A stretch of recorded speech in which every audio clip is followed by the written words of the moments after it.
시청자 여러분, 밤사이에 잘 쉬셨을까요? 마켓 시그널 힘차게 시작해봅니다. 저는 진행을 맡은 조민재입니다. 어제 코스피가 6%, 코스닥이 4%, 그 어제의 급락분보다도 더 강한 반등장을 연출을 했었죠. 이 때문에 기분 좋게 주무신 분들 많으실 텐데 오늘 뉴욕 증시는 상황이 그닥 좋지만은 않습니다. 현재 나스닥이 약 장중에 2% 가까운 급락세를 보여줬는데 소프트웨어주들이 역시나 AI의 등장으로 다시 한번 위협을 받고 있는 상황이고요. 반도체 단도 오늘 상황이 좋지 않습니다. 잠시 후에 자세하게 만나보도록 하겠고요. 오늘도 마켓 시그널 본격적으로 출발합니다.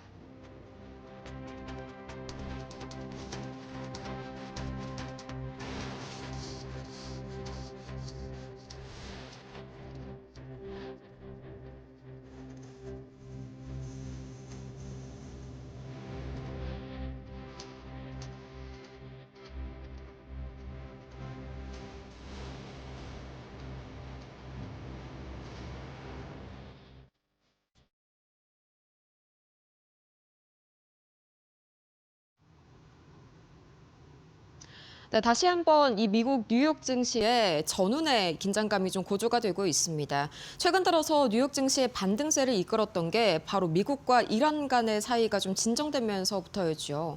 그런데 밤 사이에요, 미군이 이 미국 항공모함에 접근 중인 이란 드론을 격추시켰다는 소식이 들려오면서 전반적으로 이 지정학적인 리스크가 고조되고 있고요. 오늘 다우지수가 0.31%, 나스닥이 1.4%가량으로 하락골이 깊은데 반도체 단도 오늘 상당히 부진한 모습 보여주고 있고요. 또 이어서 소프트웨어주들이 크게 급락하고 있는 그런 모습입니다. 또 이어서 S&P 500 역시 0.84% 계속해서 하락하는 모습인데 요즘 들어서 퐁당퐁당 장세가 강해지고 있는 뉴욕 증시 오늘 장에서는 과연 어떻게 자금 흐름 이어지고 있을지 바로 히트맵 통해서 확인해 보시죠. 빨간불이 하락불이고요. 또 초록불이 상승불이다라는 점을 고려했을 때 오늘은 중소형주들의 전반적으로 상승불이 들어와 있고 M7 종목들 특히나 이 반도체 단 그리고 소프트웨어 종목들이 굉장히 하락세를 이어가고 있습니다. 엔비디아가 약 3% 추가 하락을 이어가고 있는데요. 계속해서 오픈 AI와의 견고해 보였던 동맹에 이 균열이 가고 있다는 신호가 지속적으로 들리고 있습니다. 밤사이에 오픈 AI 측에서 엔비디아의 대체품을 찾고 있다 이런 로이터 통신의 보도도 이어졌는데 이 때문에 오늘 하락 압력을 강하게 받아가고 있고요. 또 이어서 아마존도 오늘 2%, 마이크로소프트가 3% 이상 하락하는 등 굉장히 하락폭이 깊습니다. 오늘 이 소프트웨어주들이 다시 한번 AI로 인해서 대체될 수 있다는 그런 불안감이 시장 전반에 드리워졌고요. 이외에도 헬스케어, 오늘 노보노디스크가 10% 이상 하락하는 등 전반적으로 이 약가 협상에 대한 부담감이 여전히 작용하는 모습입니다. 그렇다면 과연 현재 이런 장세를 만든 이슈들 가장 첫 번째 이슈부터 바로 만나보시죠. 우선 오늘의 첫 번째 이슈는 역시나 소프트웨어 이야기를 안 할 수가 없겠죠. 이 소프트웨어가 장중에 쇼피파이, 어도비, 또 세일즈포스 등 주요 종목들이 7%에서 12%가량 엄청난 급락세를 보여줬는데요. 자세한 내용들 다음 장 통해서 조금 더 만나보시죠. 크게 네 가지 이슈가 있었습니다. 가장 큰 이슈는 엔트로픽 측에서 이 법률 AI를 출시했다는 점인데 이 계약서 검토와 같은 이런 각종 어려운 작업들을 자동화시켰다는 점에서 기존 법률 소프트웨어들을 대체할 수 있다는 부담감이 시장 전반에 드리웠습니다. 이 때문에 기존 법률 소프트웨어주들을 중심으로 강하게 하락이 나왔고요. 또 이어서 이건 시장 전반에 해당하는 그런 이야기인데요. 이 AI가 SaaS 비즈니스 모델을 위협하고 있다. 여기서 이 SaaS 비즈니스라는 것은 우리가 기존과 같이 이 소프트웨어를 CD나 파일로 다운받는 게 아니라요. 현재처럼 인터넷으로 일정 기간 동안 구독할 수 있는 서비스형 소프트웨어를 현재 의미를 하고 있습니다. 이 서비스형 소프트웨어가 그동안 굉장히 강한 캐시카우로서 이 다양한 기대감과 또 투자금을 유치를 해왔었는데 이게 AI의 등장으로 본격적으로 흔들리기 시작했다는 것이죠. 예를 들어서 대표적인 이 소프트웨어 중에 하나인 이 파워포인트 여러분 다 아실 겁니다. 이 파워포인트 하나 작성하는데 우리가 직접 수기로 글자를 입력해야 되고 디자인도 해야 하고요. 또 텍스트도 그림도 직접 붙여 넣어야 되죠. 그런데 최근에 등장한 AI 프로그램 중에 감마라는 게 있습니다. 이거는요, 프롬프트만 입력해도 자동으로 내가 원하는 그런 PPT 화면을 만들어주는 것이죠. 이런 것들이 현재 소프트웨어의 지위를 강하게 흔들어주고 있고요. 실제로 이 소프트웨어 기업의 인수 가격, 우리가 멀티플이라고 표현을 하죠. 작년에 24배였다면 올해는 18배까지 급락하는 그런 모습들이 오늘 들어서 더더욱 부각이 됐습니다. 또 이어서 샘 올트먼이 시스코 AI 서밋에서 했던 발언 역시 이 소프트웨어 쪽의 투심을 악화시켰는데요. 이 기존의 소프트웨어 구조가 AI 기술을 따라잡지 못하고 있기 때문에 AI 기술이 올해 말까지 최소 10배는 빠르게 향상될 수 있음에도 불구하고 그 속도가 여전히 더디고 있다. 이렇게 지적을 했고요. 현재 소프트웨어가 AI와 인간이 동시에 사용하기에는 적합하지 않다면서 소프트웨어주들의 부진을 꼬집었습니다. 또 마지막으로 이 페이팔의 실적 부진 쇼크에 20% 급락까지 오늘 전반적으로 소프트웨어주들이 고전하는 모습들이 이 4가지 이슈에서 나왔고요. 반도체 단도 오늘 분위기가 좋지가 않았죠. 종전 이슈 다시 한번 살펴볼까요? 오늘 반도체 크게 2가지 이슈가 있었습니다. 첫 번째로는 엔비디아와 오픈 AI 측의 이 견고했던 동맹, 여기에 최근 들어서 균열이 가는 소리들이 자주 들려왔었죠. 이게 밤사이에도 들려왔습니다. 또 이 실적 부진에 반도체주 중에 2가지가 크게 약세를 보였는데 다음 장 통해서 조금 더 자세하게 만나보시죠. 우선 가장 먼저 최근 들어서 이 로이터 통신의 보도가 밤사이에 또 이목을 끌었는데 이 오픈 AI와 엔비디아 간의 견고했던 동맹, 이게 사실상 현재 깨진 그런 상황입니다. 이 얼마 전에 엔비디아가 오픈 AI 측에 약속했던 1,000억 달러 투자를 축소하거나 또는 보류할 수 있다라는 소식이 나오면서 엔비디아의 주가가 크게 흔들려 왔었죠. 오늘도 마찬가지인데요. 밤사이에는 오픈 AI가 엔비디아에 대한 지지를 부분적으로 철회했다는 그런 소식과 더불어서 또 오픈 AI가 엔비디아의 대체품 칩을 물색 중이다라는 소식까지 전해졌습니다. 이 자세한 내용을 보자면 챗 GPT가 이 사용자의 질문에 대답하는 과정을 우리가 추론 과정이라고 하죠. 이 추론 과정에서 엔비디아 칩의 속도가 만족스럽지 못했다는 것인데 서로가 다른 대체제를 찾게 되면서 오늘 엔비디아의 주가 3% 이상 흔들렸고요. 전반적으로 반도체 단 투심에도 하방 압력을 줬습니다. 뿐만 아니라 이 네덜란드의 반도체 기업인 NXP 세미컨덕터스 계속해서 견조한 실적을 발표를 했음에도 주가가 9% 가까이 급락했는데요. 매출 총이익률이 이 예상치 대비해서 상당히 미달하게 나왔습니다. 소폭 미달이긴 하지만 그동안 과열된 반도체주들 여기에 대해서 실적이 뒷받침하지 못할 경우에는 얼마든지 폭락장이 연출될 수 있다는 부담감이 오늘 다시 한번 시장을 휩쓸었고요. 또 램버스 역시 이 부진한 1분기 실적 가이던스를 발표하면서 주가가 9% 가까이 급락했는데 근본적인 이유는 메모리 부분에 있어서의 공급 제약이었습니다. 메모리를 조달하기 너무 어렵다 보니까 이게 고객 수요를 충족하는 데 있어서도 병목 현상을 야기를 한다는 것인데 오히려 이렇게 D램 수요가 부족하다는 것이 D램 공급이 부족하다는 것이 SK하이닉스와 삼성전자 측에는 플러스가 되는 그런 요인이겠죠. 하지만 전반적인 반도체 투심에는 악화되는 그런 분위기를 연출했습니다. 거기에다가 전반적으로 최근 들어서 반도체가 흔들린 게요. 종전 이슈로 다시 한번 넘어가 볼까요? 이 트럼프와 미국 그리고 이란 간에 뭔가 요즘 흔들리는 그런 이슈가 들려올 때마다 반도체 단이 하락했는데 오늘도 좀 비슷한 움직임이 나타났습니다. 이 미 해군이 아라비아해에서 이 미국 항공모함에 접근하고 있었던 이란 드론을 격추했다는 소식이 또 밤사이에 들려왔는데 둘 사이 관계가 잘 봉합되는가 싶다가도 이 소식이 들려오자마자 국제유가 WTI가 2.6% 가까이 급등했고요. 당연히 이 WTI 63달러 선을 돌파하게 되면서 전반적인 이 산업재와 소비주 단에도 부정적인 영향을 미쳤습니다. 다행히 유가는 지금 조금은 회복이 됐습니다. 이 캐롤라인 레빗 대변인이 이란과의 외교를 트럼프 대통령이 먼저 추구를 하고 있다.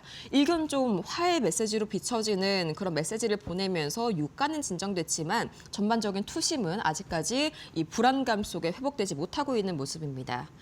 그렇다면 과연 오늘 이런 특징주들은 어떤 이슈를 몰고 왔을까요? 정보경 앵커와 함께 만나보시죠. 네, M7 종목들 모두 내리는 가운데 앞서 전해드린 대로 반도체, 소프트웨어 관련주들의 급락이 눈에 띄는 하루였습니다. 종목별로 어떤 이슈 짚어보면 좋을지 지금부터 저와 함께 살펴보시죠. 오늘 첫 번째로 살펴보실 종목은 엔비디아입니다. 엔비디아가 3% 넘게 강하게 내리는 모습인데요. 오픈 AI에 대한 대규모 투자 계획이 지연됐다는 보도가 계속해서 좀 투심을 위축시키는 모습입니다. 젠슨왕 CEO는 의미 있는 투자 참여를 언급했는데요. 구체적인 규모가 공개되지 않은 점이 시장의 불확실성을 키웠습니다. 또 오픈 AI가 엔비디아 외에도 다른 AI 칩 공급사를 검토하고 있다는 외신 보도까지 겹친 상황이죠. 오늘 주가에 부담을 주는 모습이고요. 다음으로 팔란티어 살펴보겠습니다. 오늘 좀 유일하게 웃고 있는 게 팔란티어라고 보실 수 있겠습니다. 5% 넘게 5시 30분 기준으로 급등을 했고요. 실적 발표 이후에 4분기 실적이 EPS, 매출 모두 시장 기대를 크게 웃돌면서 투심을 좀 빠르게 개선시킨 모습입니다. 시장은 AI 플랫폼 수요 확대를 확인하는 모습이고요. 특히 2026년 매출 가이던스를 시장 예상보다 크게 제시한 점이 주가의 강세로 이어지고 있습니다. 다음 종목은 마이크로소프트입니다. 마찬가지로 오늘 3% 넘게 강하게 내리고 있는데요. 지난주에 실적 발표 직후에 하루 만에 10%의 급락이 나오기도 했었죠. 투자자들의 실망감이 좀 계속적으로 이어지는 모습입니다. 애저 클라우드 매출 성장률이 39%로 시장 기대에 미치지 못한 점 가장 크게 작용을 했고요. 회사는 실적과 가이던스에서 전반적인 수요는 견조하다고 설명을 했습니다. 일부 증권사도 이번 조정은 매수의 기회다라고 평가를 했지만 애저 성장 둔화 신호가 당분간 주가에 부담을 주는 것으로 보입니다. 세 종목의 마감가는 어떻게 됐는지도 확인해 보시죠. 네, 엔비디아가 3.6% 내리고 있었는데요. 하락폭을 조금 줄이면서 2.84% 하락으로 마감을 했습니다. 다음 종목 팔란티어도 살펴보시면요. 6.84% 강세를 보이면서 마감을 했고요. 다음 종목까지 확인해 보겠습니다. 마이크로소프트는 2.87% 하락하면서 오늘 약세로 마감을 했습니다. 이어서 두 종목 더 살펴보도록 하겠습니다. 먼저 AMD인데요. 지금 1% 넘게 하락한 모습 확인해 보실 수가 있겠습니다. 실적 발표를 앞두고 있죠. AI 반도체 수요 기대는 이어지고 있지만 최근 주가가 크게 오른 만큼 차익 실현이 나타나고 있다라고 보실 수 있겠습니다. 투자자들은 MI450 생산 일정 그리고 향후 가이던스를 확인하려는 분위기 속에서 관망에 나서는 모습입니다. 주가는 다소 눌린 모습입니다. 다음으로 테슬라 살펴보겠습니다. 0.63% 하락했는데요. 다른 종목들에 비해서는 하락폭이 그렇게 크지는 않았습니다. 중국 전기차 업체들의 가격 경쟁력이 부각되는 가운데 일론 머스크의 경영 집중도 여기에 대한 우려가 투심을 좀 위축시킨 모습입니다. 특히 중국 시장에서 테슬라 모델 3가 경쟁 차종에 밀리고 유럽 주요국 판매도 큰 폭으로 줄었다는 점이 부담으로 작용을 하고요. 여기에 더해서 머스크의 XAI 관련 행보를 둘러싼 불확실성이 겹치는 모습인데요. 이 내용은 월가 시그널에서 조금 더 자세하게 짚어보도록 하겠습니다. 두 종목의 마감가는 어떻게 됐는지도 확인해 보시죠. AMD가 1.69% 하락하면서 마감을 했고요. 다음으로 테슬라입니다. 0.01% 소폭 상승하면서 오늘 마감을 한 테슬라입니다. 자, 이어서 오늘 좀 특징 있는 종목들은 어떤 게 있었는지도 살펴보도록 하겠습니다. 오늘 먼저 살펴보실 종목은 페이팔인데요. 보시다시피 19% 넘는 급락이 나왔습니다. 52주 신저가까지 장중에 기록을 했는데요. 4분기 실적이 시장 기대를 밑돈 데다가 2026년 이익 가이던스를 큰 폭으로 낮추면서 투심이 급격하게 악화가 됐습니다. 핵심 사업이죠. 브랜드 결제 성장률이 1%에 그치면서 경쟁 심화 우려 커졌고요. 여기에 CEO 교체 소식까지 겹치면서 불확실성이 확대된 모습입니다. 다음 종목 살펴보시겠습니다. 펩시인데요. 5% 넘게 크게 올라줬습니다.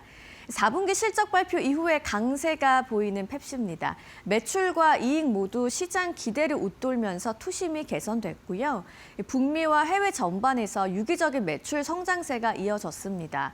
또 비용 절감 효과로 이익 증가까지 두드러지고 있는데 특히 우리에게도 익숙한 레이즈, 도리토스 등의 주요 스낵 가격을 올해 인하하겠다고 밝혔습니다. 소비자의 수요 회복 기대를 높인 점이 주가 상승으로 이어진 모습입니다. 오늘의 마지막 특징주는 월마트입니다. 2% 넘게 올라줬는데요.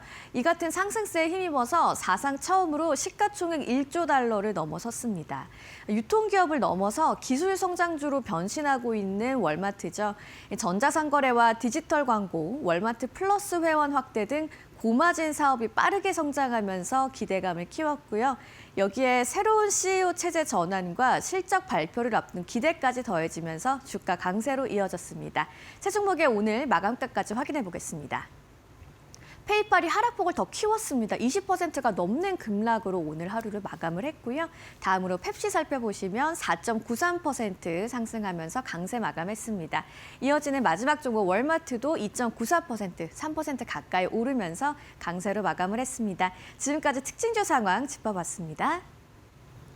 지금 이 시각 원자재 가격 상황도 함께 살펴볼까요? 오늘 같은 경우에는 상당히 좀 부진한 모습들이 이어지고 있죠. 특히나 소프트웨어주들의 급락 또 이어서 이 이란과 미국 간 사이에 다시 한번 전운이 고조가 되면서 위험 자산 회피 심리가 강해진 하루였습니다. 반대로 얘기하자면 안전자산 선호 심리가 강해진 하루였겠죠. 기본적으로 지정학적인 위기가 고조되면서 이 WTI 국제유가가 다시 한번 2% 가까이 올라서고 있는데요. 배럴당 63달러 선을 다시 한번 돌파했습니다. 가장 핵심적인 이슈는 밤사이에 이 미 해군 함정에 접근 중이던 이란 드론을 미군이 격추했다는 소식. 이 때문에 다시 한번 국제유가, 이 원유에 대한 단기적인 공급 우려감이 올라가면서 마찬가지로 상승하고 있고요. 원달러 환율은 다행히도 소폭 내렸지만 아직까지는 1,450원 선, 현재 약간은 좀 부담스러운 구간에 머무르고 있는 원달러 환율입니다. 우선은 기본적으로 약달러가 좀 진행이 됐습니다. 밤사이에 이란과 미국 사이가 안 좋아지게 되면서 달러가 소폭 약세를 겪었고요. 또 지난 이 캐비너 시발 이런 굉장히 강했었던 달러 강세가 진정되면서 원화가 달러와 대비해서 지금 소폭 강세 보여주고 있습니다. 이어서 오늘은 이 위험자산 선호 심리가 상당히 꺾였다고 말씀을 드렸죠. 대신에 안전자산 선호 심리가 높아지고 있는 그런 시장인데 이 때문에 비트코인 가격이요 4%나 큰 폭으로 하락했습니다. 이 트럼프 대통령의 집권 이후의 상승분을 모두 토해낸 비트코인. 반면에 금 가격은 그간 워낙 기본주 들어서 깊은 급락을 겪었기 때문에 큰 폭으로 상승 중입니다. 여기에 이란발 지정학적 리스크까지 겹치게 되면서 금값이 더더욱 6% 이상 폭등하고 있는 상황이고요. 미국채 10년물과 미국채 2년물 국채 금리는 오늘 크게 움직임이 없었습니다. 거의 보합권에서 머무르고 있는 국채 금리까지. 그렇다면 과연 이 3대 지수는 오늘 어떻게 마무리를 지었을까요? 종가 상황 바로 체크해 보시죠. 다우지수가 0.34% 하락했고요. 나스닥 하락폭이 깊었습니다. 오늘 반도체와 소프트웨어주들이 상당히 좀 고전하는 모습이었죠. 이 때문에 1.43% 하락했고요. S&P 500은 0.84%, 오늘 전반적으로 실적에 빨간불이 켜진 종목들이 많았고 또 이 기술주들을 중심으로 투심이 악화되면서 전반적으로 뉴욕 증시 다시 한번 급락하는 움직임이 나타났습니다. 지금까지 뉴욕 증시 마감 상황 봤습니다.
글로벌 증시가 보내는 월가의 신호를 알아보는 시간, 월가 시그널 출발합니다. 첫 번째 소식입니다.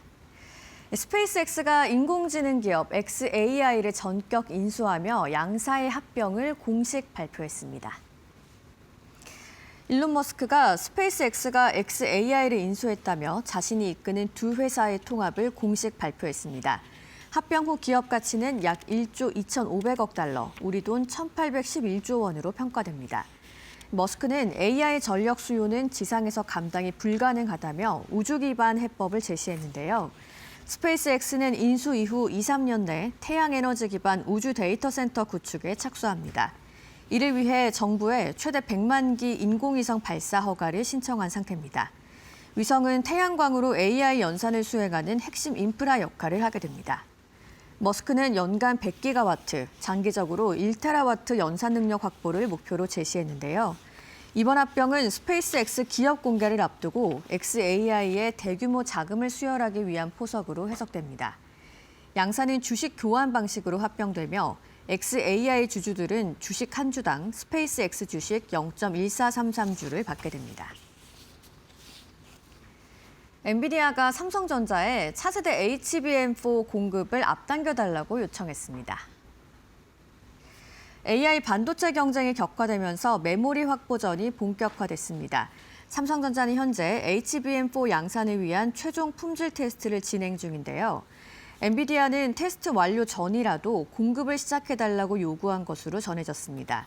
차세대 AI 칩 루빈에 HBM4를 탑재하기 위한 선제 확보 전략으로 풀이됩니다.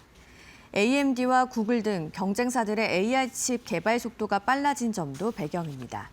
삼성과 SK하이닉스는 현재 글로벌 HBM4 시장의 80% 이상을 점유할 전망입니다. SK하이닉스의 점유율은 54%, 삼성전자는 28%로 추산됩니다. AI 성능 경쟁의 핵심이 GPU에서 메모리로 확장되고 있다는 평가가 나오는데요. HBM4 집중 생산 여파로 범용 D램과 낸드 가격도 급등하고 있습니다. 엔비디아의 젠슨왕 CEO는 올해 메모리 수요가 폭발적이라고 언급한 바 있습니다. 시장에서는 K메모리가 글로벌 AI 공급망의 병목을 쥔 슈퍼을로 부상했다는 분석입니다. 노보노디스크가 2026년 급격한 매출 가능성을 공식 경고했습니다. 비만 치료제 위고비의 제조사인 노보노디스크는 올해 매출이 전년 대비 감소할 것으로 전망했습니다. 회사는 2026년 불변 환율 기준 매출이 5%에서 최대 13%까지 줄어들 수 있다고 밝혔는데요. 이는 지난해 기록한 약 10% 성장과 대비되는 수치로 시장에서는 올해 매출이 평균 2% 감소할 것으로 예상해온 바 있습니다. 노보노디스크는 경쟁사 일라이릴리의 비만 치료제 제바운드가 미국 처방 시장에서 위고비를 앞지르며 점유율을 빼앗긴 상황입니다. 이 여파로 노보노디스크의 주가는 최근 1년간 약 50% 하락했습니다. 마이크 더스트라드 신임 CEO는 경쟁 심화와 가격 압박이 실적에 부담이 될 것이라고 인정했는데요. 다만 새로 출시한 위고비 알약의 미국 시장 초기 반응은 긍정적이라고 평가했습니다. 노보노디스크는 공격적인 마케팅과 경구용 치료제를 앞세워 점유율 회복을 노리고 있습니다. 한편 4분기 영업이익은 시장 예상치를 약 14% 하회하며 실적 둔화를 재확인했습니다. 비만 치료제 시장의 주도권 경쟁이 2026년까지 더욱 격화될 전망입니다. 디즈니가 밥 아이거의 뒤를 이어 조시 다마로를 차기 CEO로 공식 발표했습니다. 디즈니 이사회는 현 파크 크루즈 사업 총괄인 조시 다마로를 차기 CEO로 선임했습니다. 조시 다마로는 오는 3월 18일 연례 주주총회 직후 최고 경영자직을 맡습니다. 현 CEO인 밥 아이거는 연말까지 이사회에 남은 뒤 완전히 물러나는데요. 다마로는 2020년부터 디즈니 익스페리언스 부문, 즉 테마파크와 크루즈 사업을 이끌어왔습니다. 이 부문은 최근 분기 매출 100억 달러로 사상 최대 실적을 기록했습니다. 이는 디즈니 전체 분기 매출 260억 달러 가운데 약 40%에 해당하는데요. 같은 기간 디즈니의 영업이익은 46억 달러였고 이 중 33억 달러를 파크 사업에 책임졌습니다. 다마로는 1998년 디즈니 입사 이후 현장 중심 경영과 실행력으로 평가받아 왔습니다. 디즈니 이사회는 만장일치로 그의 CEO 선임을 승인했는데요. 회사 측은 동시에 엔터테인먼트 공동수장 다나 월든을 사장 겸 최고 크리에이티브 책임자로 임명했습니다. 이번 인사는 스트리밍과 영화, ESPN 재편 속에서 파크 중심 안전 경영 기조를 강화하는 신호로 해석됩니다. 지금까지 월가에서 보내는 시그널 알아봤고요. 신일섭 위원과 함께 자세하게 분석해 보겠습니다.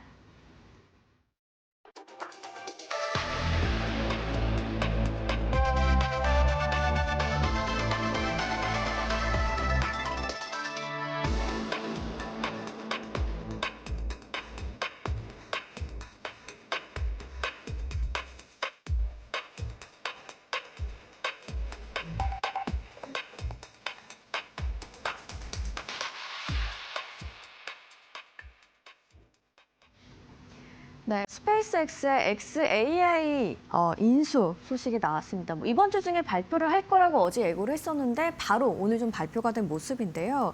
자, 이런 타이밍에서 머스크가 XAI를 스페이스X로 흡수한 핵심 전략이 좀 뭔지 궁금합니다. 기업 가치도 굉장히 크잖아요, 이번에.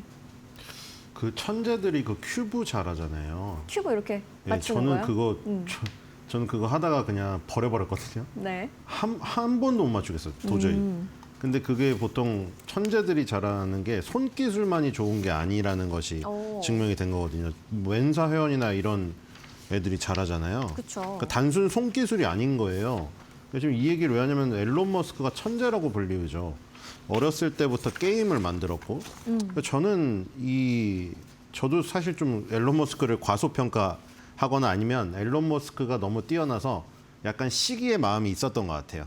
그러세요? 네. 그래서 뭐 테슬라가 조금 저는 전기차 캐즘에 빠졌을 때 앨런 머스크가 오판을 크게 했다. 저는 이런 생각을 했는데 제가 너무 당연하죠. 제가 머스크를 어떻게 평가하겠습니까? 너무 속이 좁고 좀 생각이 짧았다는 생각이 들어요. 그러니까 테슬라라는 회사를 저 같은 사람이 생각하는 그냥 전기 자동차 회사로 처음부터 만든 게 아니었다는 생각이 이제 들어요. 이 모든 것들이 장기판으로 따지면 각자의 역할에 있는 말이고 엄청나게 커다란 장기판이나 체스판을 구성하고 있는데 저는 굉장히 요런 거 작은 부분만 봤던 거죠.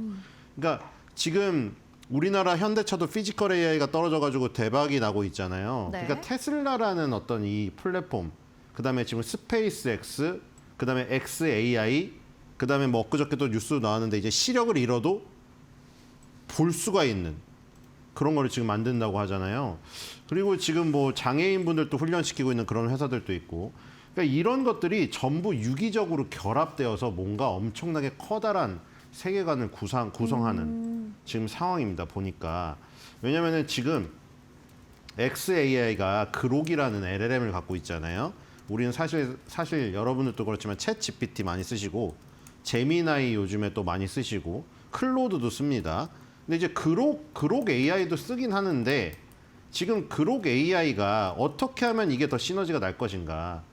아까 말한 대로 지금 가장 중요한 부분을 결국 해결을 한 겁니다. 이게. 왜냐하면 지금 스페이스X가 단순히 무슨 우리가 어렸을 때 꿈꾸던 무슨 우주 여행이나 하고 이게 아니라 지금 얘는 어떤 본질을 갖고 있냐면 종합해 보면은 에너지, 통신, 물리적 법칙 이것을 모두 다 장악한 회사가 스페이스X예요. 그러니까 우리가 지금 말하는 피지컬 AI를 실현할 수 있는 가장 좋은 플랫폼이란 거죠. 거기다가 XAI를 붙인 거죠. 이걸 붙이면 어떻게 되냐? 만약에 XAI가 혼자 떨어져 있다? 그럼 지금 무슨 문제가 생기냐면은 구글이 제미나이가 있고 오픈 AI는 지금 마이크로소프트랑 붙어 있습니다. 그리고 마이크로소프트는 애저라는 클라우드 서비스를 운영하고 있고 이렇게 되면 어떻게 되냐면 전력망에서 XAI가 결국 마이크로소프트나 엔비디아나 구글 여기에 편입이 되거나 아니면 종속 관계를 맺게 될 수밖에 없는 이 지금 한계점을 갖고 있는데 이걸 스페이스X에 갖다 붙였어요.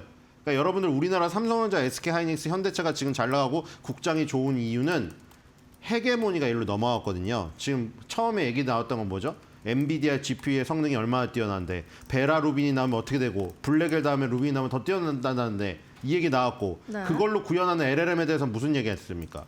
오픈 AI 챗GPT는 얼마나 학습했어? 구글의 제미나이는 얼마나 학습했어? 이제 추론해서 얼마나 뛰어난 능력을 보여? 여기에 지금 계속해서 그 포커싱을 맞추다가 지금은 그 얘기가 안 나옵니다. 지금 어떤 싸움이죠, 지금은? 누가 그 전력을 공급할 건데? 데이터 센터 지을 땅은 있어?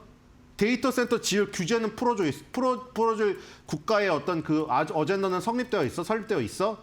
이거잖아요. 그렇죠. 그러니까 지금 바뀐 거예요. LLM이 알고리즘이 얼마나 뛰어나? 파라미터 수를 얼마나 많이 보유하고 있어? 이거에서 아까 말한 대로 전력을 얼마나 공급할 네. 수 있니? 그러면 그 뜨거운 거를 냉각시킬 수 있는 기술은 있니? 땅은 가질 수 있니? 규제는 얼마나 해결할 수 있어? 일로 넘어갔기 때문에 요거를 해결하기 위한 부분이 네. 스페이스X에다가 XAI를 붙이는 거였다. 그러니까 지금 이 흡수합병한 것은 아까 말한 대로 커다란 체스판을 구성하는 포석을 조금 더 나아가는 네. 앨런 머스크의 이 어떤 두 걸음, 세 걸음 정도이다. 네. 앞으로도 아직도 더 많은 것이 남았다. 뭐 저는 너무 지엽적인 부분을 본 것이죠. 반성하겠습니다. 네, 이번 합병 소식을 보니까 머스크가 갖고 있는 이 거대한 세계관의 퍼즐이 좀 맞춰지는 듯한 느낌이 드신다고 저도 좀 이해가 되는데 말씀하신 것처럼 이 AI 전력 수요에 대해서 머스크가 지상에서 이거는 감당이 불가능하다라고 얘기를 했습니다. 뭐 연간 100기가와트, 장기적으로는 1테라바이트 연산 능력을 목표로 하고 있는데 뭐 이 정도 전력 수요가 지상에서 불가능하다는 이 머스크의 판단이 좀 기술적으로도 설득력이 있는 얘기일까요? 이것도 기술을 갖고 있으니까 천재라고 불리지 이런 기술이 없이 우주에 데이터 센터를 올린다 하면 사람들이 뭐라고 평가를 할까요? 돌아이라고 합니다. 전문 용어로. 네. 그렇죠? 왜냐하면 이게 진짜 실현이 가능하면은 말도 안 되게 효율적인 게 뭐냐면 지금 발열 문제가 굉장히 그 대두가 돼서 무슨 데이터 센터를 통째로 바닷물에 담그고 뭐 이 아이디어까지 나오고 실제로 중국의 업체가 바닷물에 담궜잖아요. 네. 그런데 우주로 가면 그게 다 해결이 되는 게 우주의 기온이 아주 낮기 때문에 발열의 문제가 해결이 됩니다. 그다음에 또 아까 중요한 아까 말한 것들이 다 나와요. 전력, 냉각, 토지 규제. 여기에서 모든 것을 해결할 수 있는 게 우주예요. 우주는 지금 땅도 없고요. 어떤 선이 그어져 있지 않습니다. 그렇죠. 주민도 살지 않고요. 그렇기 때문에 저기도 없죠. 어떤 규제에 대한 부분도 없고요. 네. 민원도 없습니다. 지금 문제가 많이 나오는 게 지금 저기 뭐 미국에 굉장히 한파가 닥쳐가지고 뭐 그 전력 공급이 막 끊길 위기에 처한 주민들도 많잖아요. 그럼 네. 그 지역에서 그런 걸 경험하신 분께서 너네 일자리 창출시켜 줄 테니까 데이터 센터 받아들여라 하면 받아들이겠습니까? 이렇게 혹한의 겨울을 겪고 나신 주민들이 엄청나게 반대를 쉽지 하겠죠. 않죠. 하지만 우주에는 외계인이 살고 있지 않다면 그런 반발도 없고요. 네. 그다음 냉각도 해결되고요. 전력에 대한 부분도 해결되고 땅에 대한 부분도 다 해결이 되는 겁니다. 자, 그래가지고 예를 들어서 100기가와트에서 1테라와트를 지금 간다고 지금 앨런 머스크가 말하고 있는데 네. 이게 그러면 우리나라 지금 우리 지구에서 불가능한 것인가?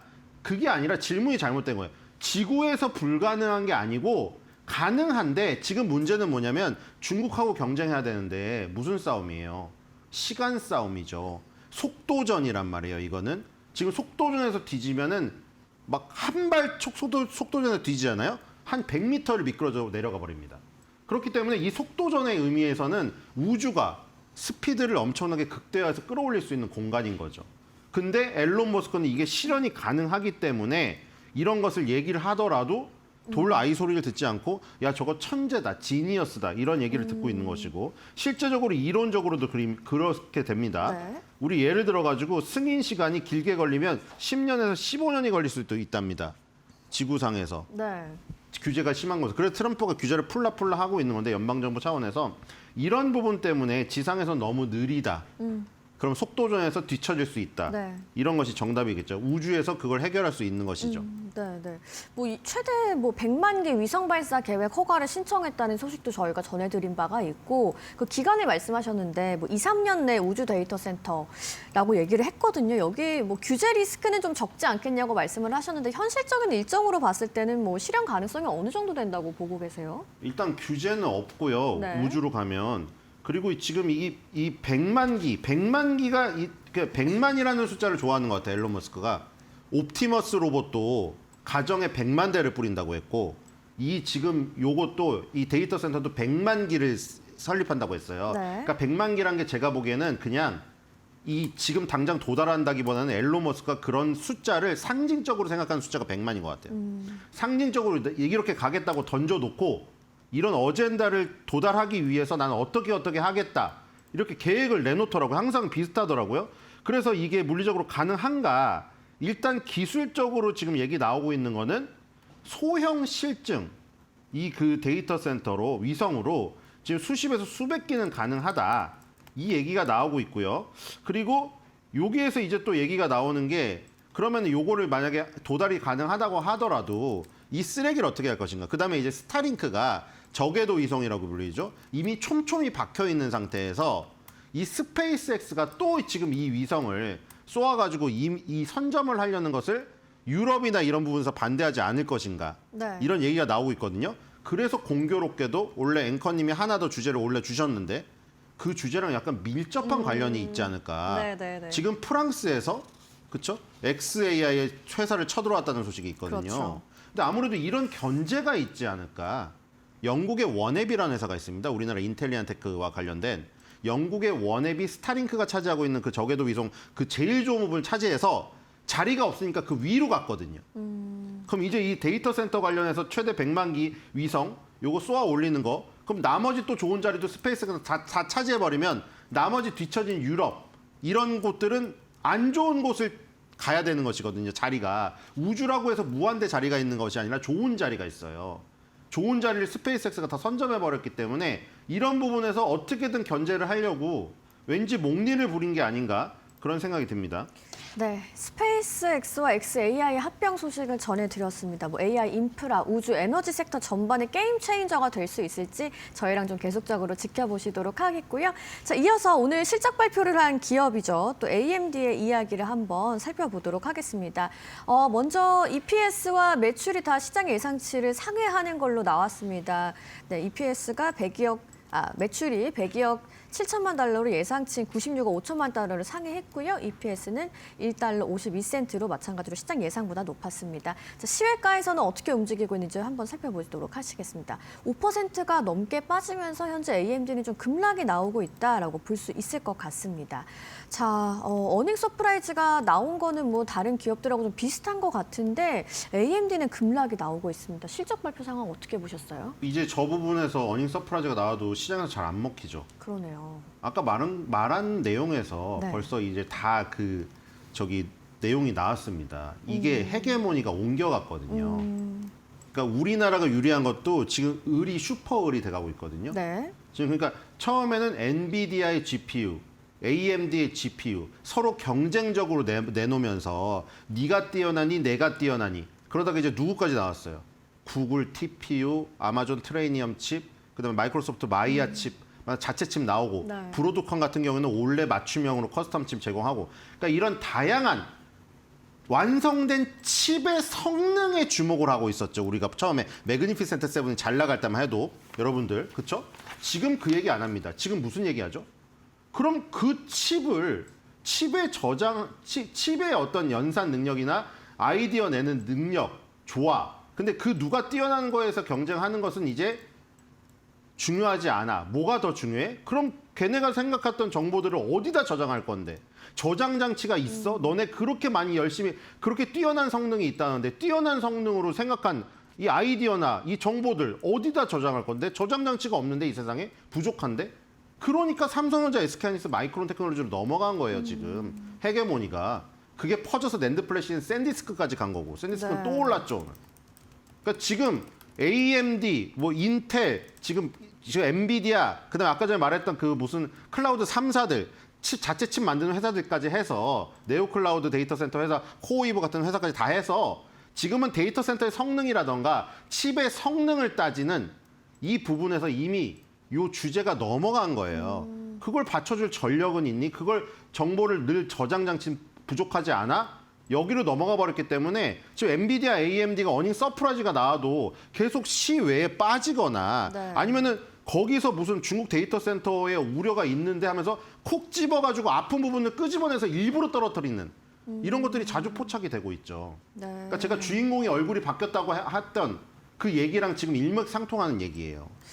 뭐 그렇다면은 이런 흐름 속에서 투자자들은 좀 AMD를 보는 관점 자체가 좀 달라져야 하는 시점이라고 해석을 해볼 수 있을까요? 그러니까 뭐 지금 매그니피센트 7이 활약할 때처럼 네. 그때처럼 과감하게 들어가기에는 이제 부담스러우신 거죠.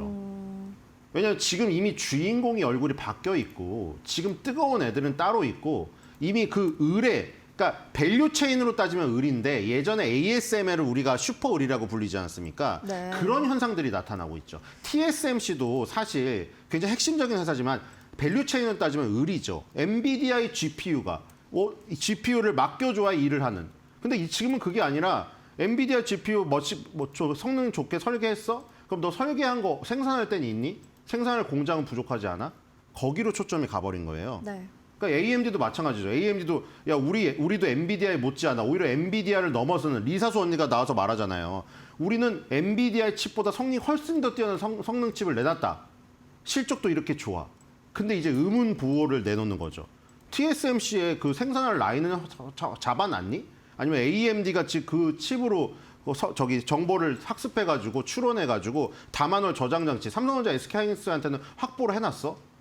이 질문이 들어와 버리기 때문에 그래서 지금 삼성전자가 HBM4 여기서 지금 역전을 노리고 있다는 얘기가 그 얘기가 나오고 있잖아요. 퀄 테스트도 확정이 되지 않았는데 미리 선주문을 했다는 지금 얘기가 있습니다. 엔비디아에서. 그 얘기는 엔비디아가 이제 급한 마음이 되었다는 거죠. 네. 바뀌었죠. 삼성전자가 분명히 몇 달 전에 급했습니다. 엔비디아 GPU 왜 SK 하이닉스 거만 써? 젠슨 회장님 우리랑 치킨 깐부 회동 했는데 우리 것도 써주세요. 이렇게 안 달랐던 삼성전자가 지금 완전히 바뀌었어요. 포지션이. 그러니까 지금 AMD도 포지션이 엔비디아하고 같이 간다고 보시면 되겠죠. 그렇기 때문에 지금 엔비디아나 AMD에 대한 굉장히 과감한 투자를 할 수 있었던 타이밍은 이미 어떤 과거의 추억으로 지나가 버렸다. 이렇게 보시면 될 것 같습니다. 물론 장기적으로 어떤 그 적립식 매수를 통해 가지고 중간중간에 떨어질 때마다 뭐 자산을 좀 축적을 해가지고 수익을 보는 그 전략은 괜찮죠.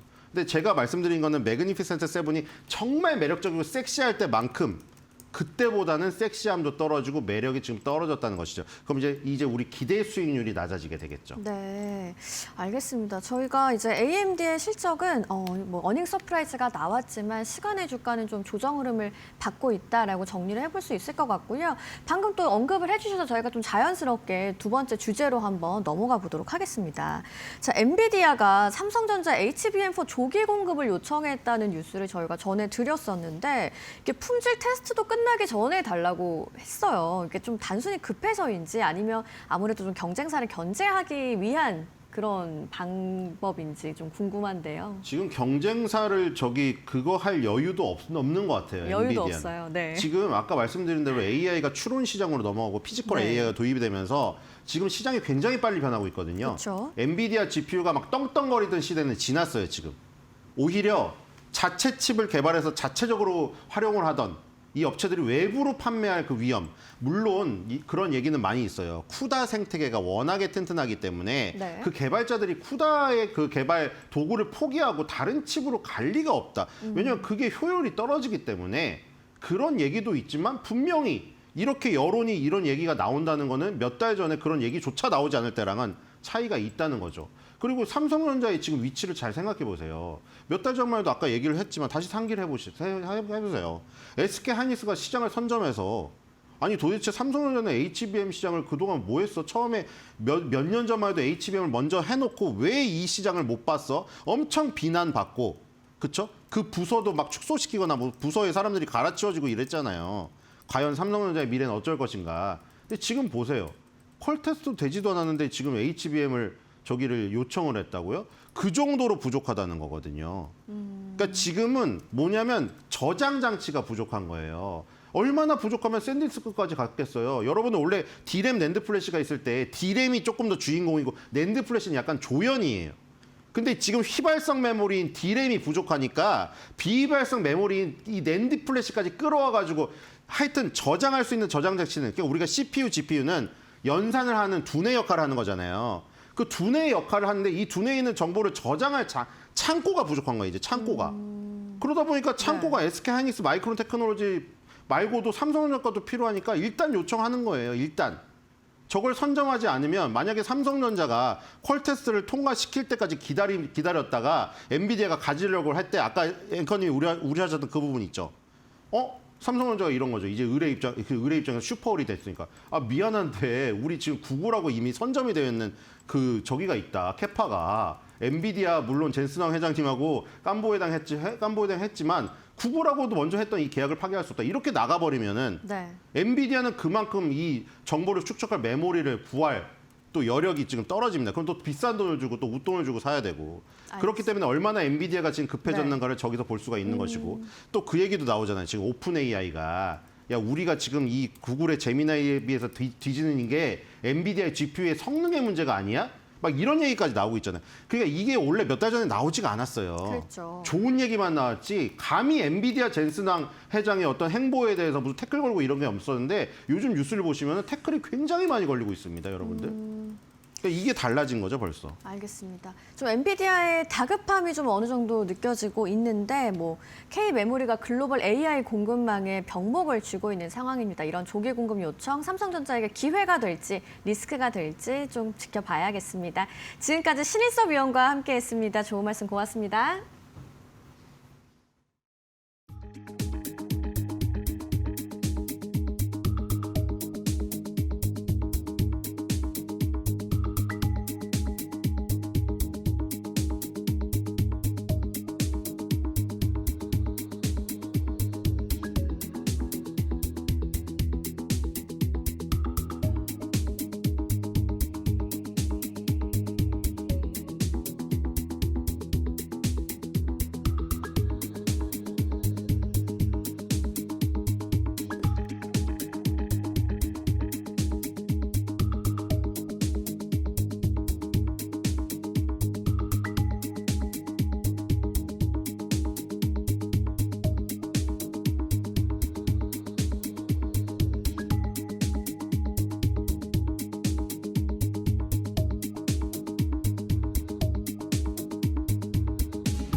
외신에서 주목하는 국내 기업과 이슈에 대해 알아봅니다. 숨겨져 있는 투자 정보 드리는 오늘 이 히든글로벌 시간 조호진 타키온 대표와 함께합니다. 어서 오세요. 예, 안녕하세요. 네, 어제 코스피 갭상승을 좀 예상을 해주셨는데 실제로 코스피가 어제 6% 가까이 급등했었죠. 오늘도 상당히 기대가 많이 되는데 첫 번째 이슈 오늘은 어떤 걸 픽해 주셨을까요? 예. 코스피가 이제 급등을 하면서 그리고 사실 전반적으로는 이제 작년 한 해 동안 우리나라 코스피에 급등하게 된 계기가 당연히 많은 분들이 아시겠지만 그쵸. SK하이닉스랑 삼성전자의 투탑이 엄청난 상승률을 기록하지 않았습니까? 네. 그래서 거기에만 초점을 맞췄었는데 블룸버그가 이제 그 특이점을 하나 발견했는데 무엇이냐면 SK하이닉스랑 삼성전자 투톱의 시총을 합치면은 텐센트랑 알리바바의 시총 합친보다 더 많아졌다. 라는 것을 블룸버그가 짚어냈습니다. 그래서 이 점은 되게 특이하고 우리가 눈여겨볼 만하지 않나 해서 이제 가져와 봤습니다. 텐센트랑 알리바바 시총 두 개를 합친 것보다 이 반도체 투톱 시총이 더 앞서는 상황이다. 뭐 실제로 보니까 1조 1,400달러고요. 알리바바랑 텐센트 합산했을 때 1조 700억 달러. 확실히 그 위를 뛰어넘은 상황이네요. 자, 그렇다면은 과연 이 특이점을 불러 일으킨 그 이슈가 뭔지 가장 궁금한데 뭐 일단 알리바바랑 텐센트 하면은 우리가 굉장히 좀 부러워했던 대표적인 중국의 IT 공룡들이잖아요. 예, 그렇습니다. 그러니까 한창 이제 시진핑 주석 이전에 후진타오 주석 시절에 중국이 개혁 개방을 갖다 지속적으로 이제 추진했을 때 우리나라가 중국의 어떤 경제 성장 때문에 우리나라 증시, 우리나라 GDP에도 엄청나게 이렇게 도움을 받은 것은 사실이고 그 시기에 텐센트랑 알리바바가 사실 혁신과 혁신을 갖다 거듭을 하면서 그들이 또한 한국의 증시에도 한국 기업에 많이 투자를 했었습니다. 그 여파로 우리나라도 엄청난 대륙이 이제 깨어나면서 대륙에는 엄청난 내수 시장을 갖다가 바탕으로 이 기업들이 성장하다 보니까 우리나라하고 좀 비교할 수 없는 그런 어떤 넘사벽 수준으로 생각을 했었는데 정작 작년 한 해 동안 우리나라가 엄청나게 성장을 거듭하다 보니까 우리나라의 투탑이 알리바바와 텐센트의 시총을 합친 기업보다 넘어섰다라는 점을 이제 블룸버그가 발견을 했고 지금 화면에 보이시는 게 이제 우리나라 투탑이 빨간색의 어떤 합친 거고 위에 있는 남색이 이제 중국의 기업들 두 기업을 합친 시총인데 어느 시점에서인가 옛날에 20년만 하더라도 거의 뭐 차이가 엄청나게 컸죠. 근데 두 기업과의 격차가 줄어들면서 급기야 올해 들어서 이제 하이닉스랑 삼성전자 합친 것이 중국 기업의 두 기업 합친 것보다 시총이 넘어섰습니다. 여기서 또 하나 주목할 만한 점은 우리나라의 결국 시총을 갖다가 이제 달러로 환산하기 때문에 우리나라 원화 베이스가 좀 낮아지지 않았으니까 결국 환율이 상승했습니다. 상승했는데도 불구하고 결국은 텐센트나 알리바바의 시총을 추월했다는 것은 되게 눈여겨볼 만하다라고 분석하겠습니다. 네, 이렇게 좀 시총이 역전하게 된 배경에 이 지정학적인 요소도 있었다 이런 문구가 있던데 이 지정학적인 요소가 어떻게 좀 시총을 벌린 거라고 해석할 수 있을까요? 예, 결국 이제 두 기업이 텐센트랑 알리바바는 중국의 내수 시장을 바탕으로 해서 계속해서 성장했는데 성장했지만 결국 시진핑 주석이 들어서면서 세계 많은 국가랑 이제 마찰을 일으켰습니다. 그리고 특별히 바이든 정부, 트럼프 2기 정부를 들어서면서 지속적으로 미국의 어떤 견제를 받다 보니까 두 기업이 뻗어나가는 한계가 있었습니다. 특별히 두 기업은 어떻게든 IT 기업이기 때문에 내수 시장을 넘어서서 외국으로 이제 뻗어나가서 이제 매출 올리고 성장해야 되는데 그러기는 좀 어려웠죠. 하지만 이제 우리나라 이제 반도체 기업은 특별히 이제 삼성전자랑 하이닉스랑 전통적인 D램을 말미암아서 시총이 뻗어난 것이 아니고 다 알다시피 HBM을 말미암은 AI랑 엄청난 수혜를 바탕으로 해서 뻗어나갔습니다. 그러면 실질적으로 우리나라 두 기업은 당연히 내수 시장이 아니고 세계 시장, AI가 이제 끼쳤던 세계 시장의 수혜를 받은 기업이라 봐야 됩니다. 이래서 중국의 두 기업은 내수 시장에만 국한할 수밖에 없었고 해외로 진출하는 것은 한계가 있었고 하지만 삼성전자랑 SK하이닉스는 전 세계가 AI를 갖다 활용하면서 끼친 수혜 그래서 AI 수혜 기업에서 생긴 어떤 시총의 상승이다. 이것이 가장 큰 차이점이라고 볼 수 있습니다. 그래서 이 두 차이점이 실질적으로 더 지속하지 않을까라고 전망할 수가 있겠습니다. 네, 한마디로 우리가 특히나 이 메모리칩 가격 상승의 수혜를 엄청나게 받았지 않습니까? 거기에다가 중국은 반대로 이제 엔드 투 엔드 전반적인 반도체 생태계 전체를 좀 읽어 나가려고 한다는 점에서 우리와는 약간 수혜 정도의 차이가 있었던 것 같습니다. 자, 근데 또 이제 밤사이에요. 반도체 단 상황이 좋지는 않았었죠. 뭐 실제로 마이크론이 5% 가까이 떨어졌는데 인텔 관련 기사가 한 가지가 좀 영향을 미친 것 같더라고요. 인텔이 이제 40년 만에 좀 D램 시장에 복귀를 한다고 하는데 이게 뭐 앞으로 D램 가격 전망이라든지 아니면은 오늘 삼성전자나 SK하이닉스 주가에 뭔가 하방 압력을 주지 않을까 이런 걱정이 드네요. 예. 그런 어떤 걱정을 할 수 있는데요. 그러니까 우리가 예전에 하나의 어떤 에피소드를 보면은 그 걱정이 상당히 기우다라고 볼 수가 있습니다. 어떤 에피소드냐면 삼성전자가 D램과 메모리 반도체 엄청난 게 황제였죠. 황제였는데 HBM이라는 새로운 아이템에 등장하면서 삼성전자가 SK하이닉스에 계속해서 수익률이나 매출이나 영업이익에서 뒤처졌습니다. 이유가 무엇입니까? 2019년에 삼성전자가 HBM 팀을 해체시켜버렸어요. 해체시킨 이유는 무엇이냐면 계속해서 인건비도 그쪽에다 팀에다가 인적 자원도 배분하고 다른 리소스도 줬는데 매출이 일어나지 않는 거예요. 일어나지 않으니까 당시 이제 김기남 부회장께서 야 원래 또 그 성향이 그렇습니다. 매출이 안 일어나는데 기업이 무슨 대학교도 아니고 야 너네 계속 이렇게 하고 있는 바에는 다른 팀으로 가. 그래서 삼성전자가 HBM 해체시켰어요. 그러고 나서 불과 한 1년 만에 이제 HBM 엄청나게 폭발적으로 이제 성장을 하면서 매출이 일어나는데 삼성전자가 부랴부랴 하이닉스의 뒤를 쫓아봤어요. 뒤를 쫓아가는 간격이 얼마였냐? 6개월 내지 1년이었습니다. 6개월 내지 1년의 간격을 좁히지 못해서 결국 삼성전자는 HBM3E까지 엔비디아 앞으로 못했습니다. 무슨 말이냐? 6개월이나 1년 정도를 갖다 쉬면은 쫓아가기 힘들어요. 삼성전자 하더라도. 그러면 인텔이 수십 년간 D램을 하지 않았는데 소프트뱅크랑 손잡고 D램을 개발한다고 발표를 할 수 있을지언정 뭐 이유는 이해가 됩니다. 왜냐하면 엄청난 이제 수요가 있는데 수요에 따른 공급이 못 쫓아가고 있으니까 이 틈새 시장에 우리가 먹겠다는 것은 이해는 되지만 아까 말씀드린 인텔이 사실 수십 년간 기술적으로 간극이 있는데 얼마만큼 할 수 있겠는가. 제가 보기엔 중국 기업과도 못할 것으로 여겨집니다. 그런 것에 대해서 시장에서 민감하게 반응해서 마이크론 주가가 떨어질 수 있을지언정 당장 하루만 지난지라도 하긴 심지어 오늘 우리나라 주식시장에서 그 반영된다 할지라도 그렇게 큰 여파는 많지 않을 것이다. 여기는 것이 타당하지 않나 싶습니다. 네, 사실 그 수십 년간의 갭을 단 몇 년 사이에 메꾸기는 쉽지가 않죠. 그 상대가 인텔이라는 점에서 오늘의 우려가 중장기적으로 번지지는 않을 것 같습니다. 이제 이어서 밤 사이에요. 또 이제 이란 관련돼서 지정학적인 리스크가 좀 부각이 되는 모습이었죠. 여기 맞춰서 또 방산주 관련 투자 이슈를 좀 체크를 해주셨다고요. 예, 그 하나 에어로스페이스가 이제 그 노르웨이 수주를 했는데 이 부분을 또 이제 그 로이터가 이제 보도를 했습니다. 그 부분을 좀 하나하나 짚어보면서 그 시사점을 찾아보도록 하겠습니다. 하나 에어로스페이스가 노르웨이에 이제 로켓을 갖다 그 수주를 했다고 이제 나왔죠. 그래서 거의 뭐 10조에 가는 큰 금액인데 여기서 이제 중요한 것들이 몇 가지가 있는데 그 중 하나 무엇이냐? 네. 노르웨이. 물론 이제 하나 에어로스페이스가 노르웨이, 그러니까 유럽에 진출한 건 이번엔 처음은 아닙니다. 그렇죠. 예, 처음은 아니지만 또 하나 중요한 점이 무엇이냐? 이번에 그 푸틴의 우크라이나 침공과 트럼프의 등살에 밀려가지고 EU에는 각국들이 어쩔 수 없이 국방비를 증액하고 있습니다. 자기들이 살기 위해서도 또 트럼프가 계속 뭐라고 하거든요. 만날 때마다 정상들한테 야, 니네 언제까지 무임승차할 거야? 야, 후진국은 우리가 지켜주는 거지 미국이 지켜주는 건 이해가 되지만 너네 같은 선진국까지 왜 우리가 지켜줘야 되니? 자존심이 있죠. 그러니까 맨날 불안하고 그런 말 하니까 푸틴의 어떤 위협도 무섭고 트럼프의 등살도 이제 힘들고 그래가지고 유럽 각국이 계속 지속적으로 이제 국방비를 증액하기로 했습니다. 증액하기로 하다 보니까 특별히 이제 국방의 강점이 갖고 있는 국가가 이제 독일과 프랑스거든요. 이들이 또 뭐라 얘기했냐? 야, 이왕 증액할 거면 우리나라 빨리 사달라. 그러니까 이왕 증액과 같은 EU에 있는 국가들 걸 사달라라고 지속적으로 얘기했어요.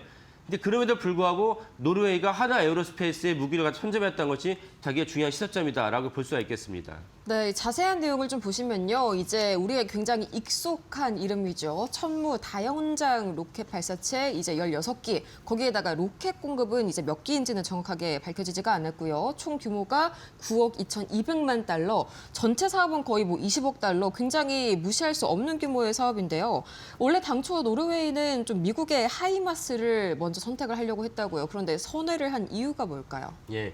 그러니까 이 부분도 중요한데 하이마스를 갖다가 선택하려고 했는데 하이마스 선택하려고 봤더니 여러 가지 특히 가성비 이렇게 똑같은 물건을 차는데 이 물건을 주는 가격이 너무 비싸다. 어차피 외국의 침공을 갖다 방어하기만 되는데 방어하는데 비용이 너무 많이 드니까 사실 하이마스보다는 하나 에어로스페이스의 천문을 아꼈다 싶은 것도 있었고 두 번째는 그 하나 에어로스페이스를 낮춰받은 이유가 무엇이냐면은 우리는 언제나 전시국가이기 때문에 지속적으로 온타임, 저스트 온타임으로 이제 납기를 갖다 맞출 수 있습니다. 이런 점에서도 하나 에어로스페이스가 그 미국의 하이마스를 제치고 이제 납치를 받았습니다. 그래서 제가 처음에 이 코너에서 말씀드린 첫 번째 유럽의 텃세를 갖다가 제치고 낙점받았다는 거. 그다음에 미국의 어떤 하이마스도 유럽과는 후보였는데 하이마스를 제치고 낙점받았다는 거. 그러니까 미국과 유럽을 제치고 하나 에어로스페이스 낙점받았던 것은 하나그룹의 하나 에어로스페이스의 기술적 경쟁력, 시장의 어떤 경쟁력이 그만큼 세계적으로는 수준이 올라섰다는 것도 입증할 수 있는 대목이다 하겠습니다.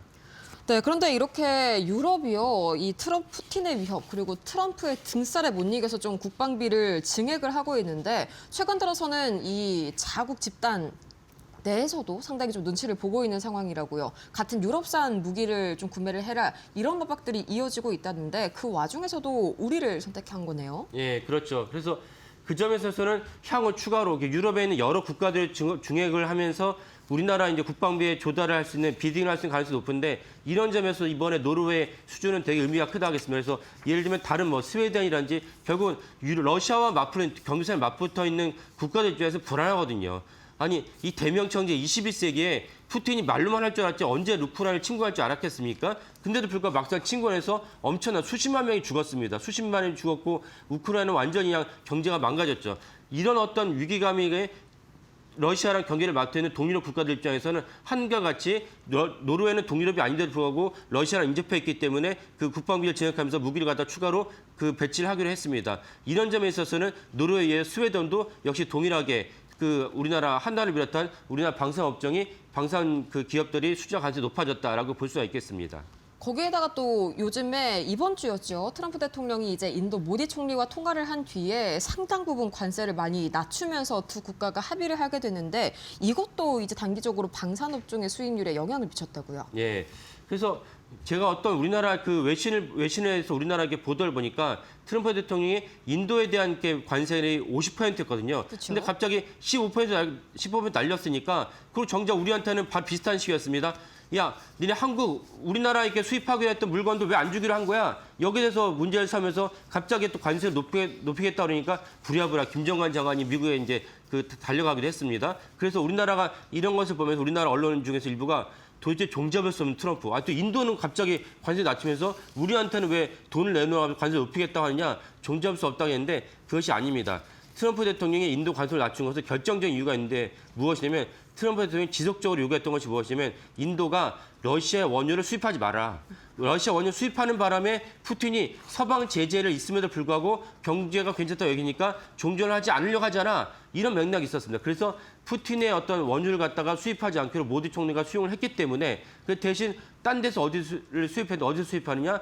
미국의 원유랑 베네수엘라 원유를 갖다 수입하기로 했다라는 것입니다. 그런 점에서는 트럼프 대통령의 큰 어떤 그 만족도가 높기 때문에 관세를 낮추었습니다. 그럼 결국 푸틴 입장에서는 그 숨통이 줄어드니까 경제적인 어려움이 생기니까 종전을 빨리 할 수 있고 종전을 빨리 해버리면 단기적으로 우리나라 방산업 입장에서 악재이죠. 하지만 푸틴 입장에서는 이 모든 것을 다 알려진 마당에서 고개를 숙이고 종전한 것은 자존심이 상하니까 종전하지 않을 수도 있습니다. 이런 어떤 중요한 변곡점을 갖다가 이번에 모디와 트럼프의 관세 협정이라 보시면 되겠습니다. 네, 실제로 또 밤사이에는요, 이란 관련된 이런 이슈도 부각이 됐었죠. 이 미군이 이란의 드론을 격추하면서 다시 한번 좀 지정학적인 리스크가 고조되고 있는데 이 역시나 좀 방산주의 플러스가 될 만한 재료가 아닐까 싶습니다. 오늘 개장 후에 이슈들 잘 체크를 해보시길 바라고요. 이렇게 오늘 조호진 타키온 대표와 함께 자세한 외신 기사 투자 인사이트 찾아봤습니다. 좋은 말씀 고맙습니다. 네, 감사합니다.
네, 여러분 잘 쉬셨습니까? 2월 4일 수요일입니다. 오늘 조금 풀렸네요. 자, 오늘 이데일리 신문에 나온 주요 내용들 중에서 시장 관련된 내용들 좀 또 준비를 해봤습니다. 첫 번째 기사부터 좀 보겠습니다. 어제 주시장이 급등을 했죠. 다시 역대 최고치 다시 기록을 했고요. 5% 떨어지고 6% 오르고 이렇게 된다 그러면 사실은 얼마가 떨어지더라도 내일 다시 회복하는 거 아니겠어? 이런 식의 뭐랄까요? 그런 자신감을 좀 가질 법한 그런 시장 모습이 나타나고 있다. 이렇게 볼 수가 있겠습니다. 어제는 또 앞에서 수급표에서도 보셨습니다만 또 기관 중심의 또 그런 또 장이었고요. 그러다 보니까 또 오늘 이런저런 저도 내용들 보면서 출근합니다만 이게 이제 우스갯소리로 보기는 어려운 약간 좀 우픈 현실일 수도 있는데요. 엊그제 이제 급락할 때 패닉에 또 빠져서 이제 파셨던 분들도 꽤 되실 텐데 또 어제 또 이렇게 급등을 하니까 어떤 분들은 이제 그 패닉할 때 팔았다가 어제 오르는 거 이제 못 따라잡으신 분들 계시겠죠. 그런 분들은 황망하실 거고 엊그제 이제 5% 넘게 급락을 할 때 또 저가 매수의 기회다라고 생각해서 들어가셨던 분들 그런 분들은 또 어제 뭐 주가가 급등을 하면서 뭐 예를 들어서 앞서 보셨습니다. 삼성전자가 11% 넘게 하이닉스도 거의 10% 가까이 또 급등을 하지 않았습니까? 그 전날 떨어진 거 이상으로 올랐죠. 그런 분들은 뭐 이제 또 뭐 대박을 맞았네 또 이런 식의 얘기들 뭐 할 수 있을 것 같습니다. 장이 사실은 변동성이 굉장히 큽니다. 그렇다고 그러면 이제 우리가 이 5천 시대에 이제 들어선 상황에서 이 5천선이라는 걸 우리가 예전에 생각하던 뭐 2천, 3천대 그때로 생각을 다시 해야 되는 거냐. 그러니까 결국 이건 다시 어느 정도를 찍고 내려간다는 얘기가 되는 거죠. 또 상당 기간 동안 횡보를 하거나 또 이렇게 하향을 한다는 얘기고 그렇게 갈 거냐 우리 시장이 아니면 이제는 5천이든 6천이든 찍고 난 다음에 거기서 뭐 살짝 조정은 있다 손 치더라도 다시 회복하고 어제 같은 장인 것처럼입니다. 하루 만에 5천선 다시 회복했지 않습니까? 그리고 다시 이제 6천, 뭐 7천 갈 거냐. 민주당 내에서도 벌써 이제 공식적으로 당대표가 만선 얘기를 이제 끄집어내고 있는 상황이니까요. 자, 그거와 관련돼서 어제 한국거래소에서 코스피 5천 앤드 비욘드라는 제목의 세미나를 열렸습니다. 코스피가 5천을 찍었다, 앤드 그리고 비욘드 그 이상에 대한 얘기. 그러니까 5천을 찍고 이 5천이 안정이 되고 우리 시장이 코스피가 그 이상으로 갈 수 있으려면 뭐가 필요하냐 이 과제에 대한 얘기였는데요. 새로운 얘기가 있던 건 아닙니다. 첫 번째, 기업들 실적이 좋아져야 된다. 뭐 계속 나오는 얘기죠. 뭐 너무나도 당연한 얘기입니다. 우리가 이제 미국 증시의 사례에서도 뭐 봐왔던 게 EPS가 계속 증가한다라는 거. EPS가 증가하는 방법은 여러 가지가 있겠습니다. 첫 번째는 기업의 실적이 계속 좋아하니까 성장을 해야 된다는 얘기가 가장 뭐 근본적이고 두 번째는 물량이 좀 줄어서 기본적으로 분모가 작아지면서 나타나는 이런 상승의 EPS 상승의 어떤 모습. 그다음에 이제 ROE가 올라가면서 기본적으로 실적의 질이 좋아지는 거 이런 것들이 첫 번째가 되겠죠. 이건 이제 펀더멘탈적인 측면이 되겠습니다. 두 번째는 자본시장을 개선하려는 이런 어떤 정책적인 노력, 지원, 관심들이 지속 가능해야 된다는 겁니다. 그러니까 이번 정권에 반짝하고 또 다음에 뭐 혹시라도 정권이 바뀌게 되면 언제 그랬어라고 이렇게 가면 안 된다는 거죠.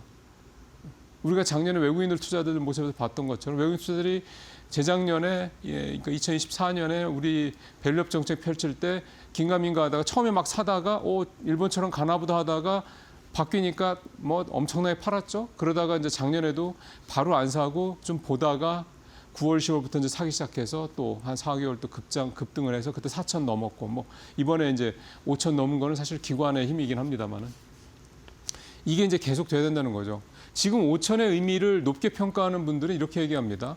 외국인이 들어오지도 않았는데 이렇게 얘기를 한다는 거죠. 그럼 따져보면 지금은 기관과 개인의 힘이라고 볼 수가 있는 거고 지금 예를 들어 코스닥 같은 경우는 뭐 사실상 개인의 힘인 거죠. 그럼 여기다가 만약에 외국인까지 들어와 준다. 그러면 우리 시장은 5천이 아니라 이제 6천, 7천 앞자리가 계속 바뀌는 걸 볼 수 있다 이런 얘기가 좀 되는 겁니다. 이제 그렇게 하기 위해서는 좀 전에 말씀드린 그 두 가지 기업의 질이 구조적으로 개선이 돼야 된다. 두 번째는 제도적으로 뒷받침을 해야 된다. 이런 얘기가 좀 되는 거고요. 그다음에 이거는 어제 NH투자증권 조수홍 센터장의 얘기였고 그다음에 김학균 신용증권센터장 얘기는 이제 코스닥 얘기를 좀 김 센터장은 좀 더 주목을 했습니다. 그리고 최근에 급등세에 대해서 너무 과다하다고 걱정할 필요 하나 없다. 우리 여전히 PER 10배 수준이고 PBR 해봤자 1.7배 정도 최근에 올라서 1.7배인데 대만이나 뭐 이런 데 다른 나라에 비교하면 여전히 절반 수준밖에 안 된다. 이 얘기를 좀 했고요. 코스닥 시장 체질 개선 문제에 대해서 김학균 센터장 얘기를 집중을 했는데 역시 옥석 가리기가 필요하다. 지금 정부에서 추진하고 있는 시장 걸르기 작업, 필터링 작업이 반드시 필요하다. 이 얘기를 했습니다. 이런 것들이 된다 그러면 우리 시장은 5천이 아니라 그 이상 갈 수 있다. 새로운 얘기는 하나도 없습니다만 이런 얘기가 시장에서 이렇게 나온다는 얘기는 이 방법이 어떻게 보면 이제 확정적이다. 이 방법대로 정부가 갈 가능성이 높다. 그리고 여기 제목에도 보입니다만 이억 원이라는 분은 이제 금융위원장 아니겠습니까? 이런 얘기도 시장에서 나온 얘기를 듣고 이제 추진을 하겠죠. 기대해 보겠습니다. 자, 머스크 테라펩 승부수 삼성 파운드리 흑자 전환 키 준다네. 작년에 사실은 삼성 파운드리의 기사회생에 굉장히 중요한 포인트가 테슬라가 23조 원짜리 AI6 이 자율주행 칩을 삼성 파운드리에 맡긴다라는 거였습니다. 뭐 마진이 너무 박하네, 마진이 없네, 뭐 등등등 얘기가 있었지만 결국 중요한 거는 테슬라의 이 AI 차세대 AI 칩을 자율주행 칩을 삼성 파운드리에서 만들어서 그게 성능이 만족할 만큼 잘 나온다. 굉장히 좋은 레퍼런스가 되는 거죠. 그래서 그 이후에 사실 뭐 퀄컴 뭐 등등등에서 다양한 그런 빅테크들이 삼성의 파운드리에 이제 자기들의 물량을 맡기겠다 얘기가 좀 나오고 있는 그런 상황입니다. 우리가 알려진 것만이 없고 실제로 아마 그 자잘한 작은 그런 데들은 더 많을 거라는 생각이 듭니다. 파운드리가 결국은 만들어주는 거니까요. 근데 이 머스크의 이 테라팹이라는 거는 한마디로 얘기하면은 설계부터 생산까지 다 패키징까지 다 하겠다는 얘기지 않습니까? 그렇게 되면은 일단 시작은 뭐 삼성 파운드리를 쓰긴 하겠지만 결국 이 시스템을 구축하고 나면은 삼성 파운드리에게 맡길까라는 생각이 들 수밖에 없다라는 거죠. 맡기다 치더라도 패키징까지 다 하고 난 다음에 사실은 뭐 아주 그냥 만들어주는 거, 조립하는 정도 수준까지 간다. 그러면 뭐 굳이 삼성에다 안 쓸 수도 있고 더 싼 뭐 중국이나 대만 이런 쪽으로 갈 수 있다 이렇게 되는 거고 이게 이제 삼성전자의 좀 장기적으로 봤을 때는 뭐 뭔가 변수가 되는 게 아니야 이런 얘기를 좀 하는 건데요. 왜냐하면 지금 머스크가 계속해서 내재화를 하고 있지 않습니까? 반도체도 내재화하고 있고 지금 4680 배터리 같은 경우도 이미 건식 공정으로 성공을 시켜서 내재화를 좀 하고 있는 상황이고 여기에다가 지금 오늘 또 나왔던 얘기가 뭐냐면 소프트뱅크하고 인텔하고 HBM을 대체할 수 있는 잼 프로젝트 그러니까 이게 Z 앵글 메모리 뭐 이렇게 얘기를 하더군요. HBM보다 더 저전력으로 쓰는 이런 뭐 소위 말하는 이제 대역 메모리 이렇게 이제 해석을 해야 될 것 같습니다. 이거를 만들겠다라고 지금 검토를 하고 있다. 뭐 이런 얘기가 좀 나옵니다. 그러니까 이게 뭐냐면 엔비디아가 워낙에 GPU를 비싸게 파니까 GPU를 대체할 만한 이 ASIC 제품들이 나오고 있는 거랑 똑같습니다. 뭐 구글의 TPU 같은 얘기가 되는 거겠죠. 구글만 좀 만드는 게 아니니까요. 그러니까 삼성이나 SK하이닉스가 만드는 이 HBM이 너무 비싸고 공급이 쇼티지가 계속 되고 있으니까 그러면 HBM을 대체할 거 우리 한번 만들어보자 이렇게 얘기가 되고 있는 거죠. 그러니까 이런 얘기들은 결국은 뭐냐면 뭐가 하나가 압도적으로 가니까 그거에 대해서 대체하는 뭔가 수단들이 나온다 이렇게 해석을 할 수가 있다라는 거고요. 그만큼 현재 메모리 이 부분이 AI 생태계의 이제 완전 주인공으로 지금 이제 부상을 했다. 이제 엔비디아도 쩔쩔맬 수밖에 없는. 엔비디아가 뭐 오늘 앞에서 이제 조호준 대표도 말씀하셨습니다. HBM4 가지고 좀 빨리 좀 먼저 달라 이렇게 얘기할 정도라면 이제 그만큼 나름 급한 거라는 거를 이제 상징하는 거니까요. 그러니까 지금은 메모리 시대다라고 해도 과언이 아닌 상황이 됐다라는 거고 이렇게 자꾸 이제 대항마들이 생길 수 있다라는 거고. 근데 적어도 이게 2, 3년 안에 이루어질 수 있는 건 아무것도 없습니다. 그렇기 때문에 결국은 메모리 시대가 이제 좀 더 이어질 수 있을 거라는 거. 지금 2027년을 넘어 2018년까지 쇼티지 얘기가 좀 나오고 있는 상황이니까. 그리고 뭐 올해뿐만 아니라 내년에 삼성하고 뭐 SK하이닉스의 두 회사 영업이익이 지금 어제 뭐 500조 얘기까지 들었는데 뭐 적어도 300조에 350조 이상은 뭐 간다는 얘기는 지금 이미 좀 거의 기정사실화되고 있습니다. 이런 부분들. 분명히 대항마가 생길 수 있을 겁니다. 그러면 삼성이나 SK하이닉스는 가만 놀고 앉아있을 거냐? 절대 아닌 거죠. 그런 부분들을 또 한번 기대를 좀 해보겠습니다만 분명히 변수들은 항상 있다라는 거 이것도 염두에 좀 둬야 될 것 같습니다. 자, 나머지 두 기사는 좀 짧게 가죠. 증권가 LG전자 목표 주가 줄 상향, 로봇 등 신사업 기대. 예, 핵심 내용은 LG전자 최근 주가 계속 오르고 10만 원 넘어가 이제 좀 됐죠. 가장 큰 이유는 LG전자가 이제는 가전만 하는 회사가 아니라는 겁니다. 잘 아시는 것처럼 그동안부터 좀 이 전장 쪽에 여러 가지 다양한 부품이라든가 모듈 같은 거를 해오고 있었는데요. 지금 LG전자의 새로운 성장 동력은 첫 번째는 AI 냉각, 이 냉난방 공조, HVAC인가 그거고요. 그다음에 또 하나가 가정용 로봇입니다. 그러니까 이번에 현대차가 CES 2026에서 아틀라스로 뭐 히트를 쳤는데 이 아틀라스는 이제 공장용이죠. 생산용 AI 휴머노이드라고 보면 되는 거고 LG전자는 일찌감치 가전회사다 보니까 가정용 휴머노이드에 집중을 하고 있습니다. 최근에 여러분들 많이 뭐 갖고도 계실 수도 있고 투자 많이 해보셨던 그 로봇 뭐 감속기 또는 액추에이터 만드는 회사 중에 여러 회사들 주가가 상당히 많이 올라간 여러 회사들이 LG전자가 이미 지분 투자를 해서 2대 주주로 있는 또는 상당한 주주로 있는 회사들이 여러 개가 있거든요. 그 정도로 LG전자가 로봇에 진심이고 오랫동안 투자를 해왔다는 얘기가 되는 거거든요. 그래서 LG전자 이 두 가지 이 모멘텀으로 주가가 좀 앞으로 계속해서 올라갈 수 있다. 그래서 좀 목표 주가 상향이 좀 잇따르고 있다. 그런 내용이 좀 되겠습니다. 마지막으로 이제 주식과 금값의 동기화. 에브리싱 랠리를 상징하는 표현이죠. 주식도 오르고 위험자산인 주식도 오르고 안전자산인 금값도 오르고 이게 주식과 금값이 같이 오르는 현상이 계속되고 있다는 건데 포스코 경영연구소에서 금값하고 S&P 500하고 상관관계를 조사했더니 2024년에는 0.9% 거의 같이 움직인다는 거죠. 작년에도 0.77%로 뭐 상당히 상관성이 높은 것으로 나왔습니까? 같이 움직인다는 얘기가 되는 건데 이렇게 금도 같이 오르는 이유는 여러 가지 해석이 있는데 첫 번째는 글로벌 유동성이 계속 늘고 있다는 거. 그다음에 명확한 수요처가 있다는 거죠. 각국의 중앙은행이라든가 이런 부분들. 그다음에 미국에 대한 미국 국채에 대한 의존도를 낮추려는 어떤 그런 심리들이 그러니까 중앙은행뿐만 아니라 국가적인 차원, 기관들도 좀 있다는 얘기가 되는 거고. 또 이제 금이 그냥 보관만 하는 안전자산이라기보다는 이제 투자자산으로 생각하는 사람들이 많아지고 있다. 작년 수익률 생각하면 투자자산이죠. 이게 뭐 그냥 보관만 하는 그런 자산이라고 생각할 수가 없는 거죠. 그래서 이런 부분들이 이제 금값도 오르고 또 위험자산 주식도 같이 오르는 이런 상황을 만들어내고 있다. 이렇게 볼 수가 있겠습니다. 마치겠습니다.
어제 코스피와 코스닥이 각각 6%대 또 4%대 굉장히 깜짝 놀랄 만한 급등을 보여줬는데 밤사이에 뉴욕 증시 상황은 그리 좋지만은 않았습니다. 자세한 내막을 들여다보자면 중국과의 관계도 굉장히 한 축을 담당을 하고 있었는데요. 자세한 이야기 오늘 전병서 중국경제금융연구소장 모시고 이야기 나눠볼게요. 어서 오세요. 안녕하십니까? 네, 우선 이 중국 하면 가장 먼저 떠오르는 키워드가 바로 어제 장에서 상당히 좀 이슈가 됐었던 이야기였습니다. 바로 트럼프 정부의 프로젝트 볼트. 이것 때문에 또 단기적으로 히토리오 관련주들이 뉴욕 증시에서 많이 올라가는데 이게 사실 이 중국 공급 우려를 좀 해소하기 위해서 하나의 대안책을 만들어 두는 거지 않습니까? 중국 정부에서 느끼는 이런 억압 수위는 어느 정도 될까요? 그래서 그건 뭐 중국 정부로서는 90% 이상 장악하고 있기 때문에 네. 뭐 그렇게 신경 쓰지 않는 것 같고 오히려 그런 이제 120억 불 이상의 돈을 들여서 한다는 것은 미국의 그런 이제 결핍 또 위기 이것을 이제 피해 보려고 하는 뭐 방패 이런 정도로 봐야 되고 네. 중국을 공격할 수 있는 창은 이제 아니고요. 그래서 이것은 뭐 이제 평시에 싸움 안 할 때 은행을 하나 만들어서 거기다가 강물을 저축해 놓겠다는 거죠. 네. 거기에 이제 기관들이 돈 내라는 거고. 그래서 이건 유사시에 이게 이제 당장 결핍을 막을 수 있는 이제 일시적인 방패 완충제 뭐 이런 정도로 봐야 될 것 같고요. 네. 그래서 이거는 뭐 이 자원이기 때문에 이것은 뭐 공장에서 찍어낼 수가 없어요. 그러다 보니까 이건 뭐 적어도 5년에서 10년 이상의 시간이 걸리는 문제고 네. 지금 볼트 같은 경우는 이것은 그 창보다는 뭐 창고를 하나 지었다 그렇게 볼 수 있을 것 같아요. 아, 그러니까 한마디로 이게 중국을 뭐 직접적으로 건드린다기보다는 앞으로 뭔가 유사시에 이런 히토류 가격 급등이라든지 아니면 이 공급이 완전 중단되는 걸 좀 막기 위한 약간 자구책 같은 방안이라고 볼 수가 있겠네요. 네. 그럼 이렇게 중국의 자원 통제력이 뭐 아직까지도 여전히 압도적이라고 보세요? 미국은 이미 이런 방책들을 그 전에도 좀 많이 준비해 온 것으로 알고 있는데요. 뭐 우리 그 반도체하고 똑같죠. 네. 그래서 디램 가격이 이렇게 올라가는 것도 공급 부족이잖아요. 그렇죠. 근데 우리가 뭐 메모리 같은 경우에 지금 HBM은 90% 장악하기 때문에 이런 일이 벌어지는데 중국도 히토류에서는 90% 이상 장악하고 있고 더 중요한 것은 광물을 캐더라도 채광을 해서 이제 이것을 정련하고 제품을 만드는 거 이거는 특허나 기술을 중국이 독점하고 있어요. 네. 그러다 보니까 뭐 호주나 베트남이나 뭐 이제 그린란드에서 광물을 채굴을 하더라도 이걸 제품을 만들려고 하면 중국 기술이 없이는 안 되는 그런 상황이 벌어진 거죠. 네. 그래서 이게 90년대 이미 미국이 그 히토류 산업을 포기를 했기 때문에 그 사이 30년 동안 기술 개발이 안 된 거예요. 아, 그러다 상당히 좀 보니 멈춰 있었네요. 그래서 이제 그게 아주 치명적인 거고 이게 그냥 표면상으로 보이지만 뭐 반도체 이게 반도체 장비 뭐 로봇 뭐 전투기, 항공모함 여기에 다 들어가는 필수 수재이기 때문에 이게 중국의 저런 공격이 미국한테는 굉장히 아픈 아킬레스건이 돼버린 겁니다. 네. 그러면 이렇게 이런 최근 들어서 이슈들 때문에 이제 우리 2차 전지, 특히나 배터리 소재 관련 기업들이 좀 많이 눈치를 보게 될 것 같은데 최근 들어서 상당히 또 고개를 들고 있는 모습이지 않습니까? 이런 상황에서 어떻게 중국과 미국 사이에서의 간극을 좀 잘 조절할 수가 그래서 있을까요? 우리로서는 지금 현재는 리튬이나 뭐 흑연이나 이런 것들을 이게 중국의 의존도는 80에서 뭐 90%가 넘어요. 이거 아, 단기간에 상당하네요. 네. 어떻게 빠져나올 수 있는 대안은 없고 그래서 일단은 중국하고서는 이게 원자재들은 거기 의존해야 되고 그다음에 이제 앞으로의 기술이나 이런 부분들에 있어서는 이것은 이제 우리가 개발하든지 또 이제 선진국의 회사들하고 같이 협력하는 이제 뭐 그런 아웃소싱 그게 필요할 것 같고 지금 우리로서는 중국과의 관계가 중요한 것이 반도체가 소재 한 40%, 배터리가 80% 이상을 중국의 원자재를 의존하기 때문에 이게 만약 문제가 생기면 지금 디램 가격의 속등이나 이제 배터리 업체들의 주가 호조가 바로 타격을 받을 수 있습니다. 그래서 우리로서는 이거 중국을 잘 관리해야 되는 그래서 중국이 아니라 중동처럼 관리해야 되는 우리가 석유 없으면 아무도 못하듯이 그래서 외교나 이제 협력이 우리한테는 지금 굉장히 중요합니다.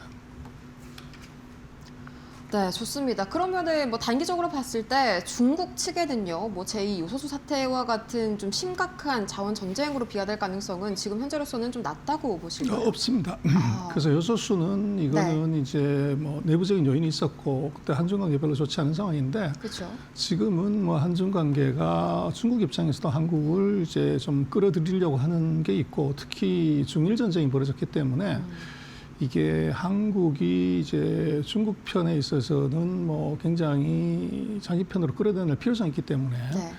뭐 자원이나 이런 걸 가지고 앞으로 단기간 내에는 뭐 그런 무리수를 쓸 가능성은 거의 없어 보이고요. 또 지금 같은 상태에서는 이게 지금 뭐 중국으로서는 어떻게 보면 세계 전체적인 어떻게 보면 지지나 인심을 얻고 싶은 것이 워낙 이제 미국이 헛발질을 많이 하기 때문에 거기에 지금 어떻게 보면 미국의 굉장한 중요한 우방인 그쵸. 한국을 자기 편으로 끌어들였다는 것은 큰 정치적 외교적 성과일 수 있어요. 그래서 그것을 뭐 그 히토리 안 팔아가지고 한국에 충격을 준다는 것이 그게 이제 밸류로 봤을 때 중국으로 보면 그렇게 크지가 않아요. 그래서 네. 아마 제2요소수 사태 이런 것들은 뭐 당분간 걱정 안 해도 된다. 그러나 잠재적인 가능성은 있다. 그렇게 봐야 될 것 같아요. 한편으로는 중일 전쟁이 격화가 된 게 우리로서는 좀 한숨을 돌릴 수 있는 그런 기회가 된 것 같습니다. 실제로 이제 코스피 5천의 숨은 공모자가 중국이다 이런 표현을 하셨는데 구체적으로 어떤 의미일까요? 그래서 뭐 미국의 CSP들이 대규모 설비 투자하는 것은 그것은 이미 known factor예요. 그게 네. 이제 주가에 반영이 된 건데 작년 8월부터 이제 디램 가격이 폭등을 하기 시작을 해요. 그래서 이거 왜 그러냐는 건데 그 사이 우리가 뭐 생산 캐파를 늘린 것도 아니고 신기술을 개발한 것도 아니고 그런데도 그건 수급의 변화인데 수급은 컵에 물이 한 컵이 있을 때요. 거의 꽉 차 있는 상태에서 한 방울만 떨어뜨리면 물이 넘치죠. 그래서 중국이 바로 그 역할을 한 겁니다. 중국의 지금 이제 AI 투자나 뭐 이런 것들이 대폭 늘어났는데 미국이 그 미국산 AI 칩을 공급을 이제 금지를 시켰단 말이에요. 네. 그래서 중국은 이걸 국산화하고 국산 칩을 쓰다 보니까 거기에 메모리의 사용량이 이제 순식간에 급증을 한 거죠. 그리고 이제 중국은 그것을 국산을 해야 되니까 기존에 썼던 이제 D램을 업그레이드하는 바람에 생산량이 줄어버린 거죠. 그래서 우리는 사실은 생산 캐파를 뭐 어떻게 만진 것도 아니고 네. 그런데도 불구하고 우리가 이제 큰 혜택을 본 것은 중국의 기술 기업이 만든 이제 수급에 어떻게 보면은 차질, 요게 D램 가격의 폭등에 영향을 미쳤고 그 이후에 지금 이제 포모 현상이 난 거죠. 가격이 올라가니까 그렇죠. D램은 금하고 똑같이 오늘 사는 것이 가장 싼 가격이다. 그래서 5달러였는데 이게 뭐 그칠 거리 생각했더니 15달러, 25달러, 35달러를 지금 올라간 판이니까 네. 이게 어떻게 보면 포모 현상이 같이 있었고 그러다 보니까 이게 이제 어떻게 보면 주가가 같이 반응을 한 그런 상태라고 사실 봐야 될 것 같아요. 네, 실제로 이게 뭐 이어지는 질문이기는 하지만 이 삼성전자랑 SK하이닉스의 시가총액 합이 알리바바랑 텐센트를 합친 걸 이제 추월을 했다. 이게 좀 오늘 대대적으로 보도가 됐거든요.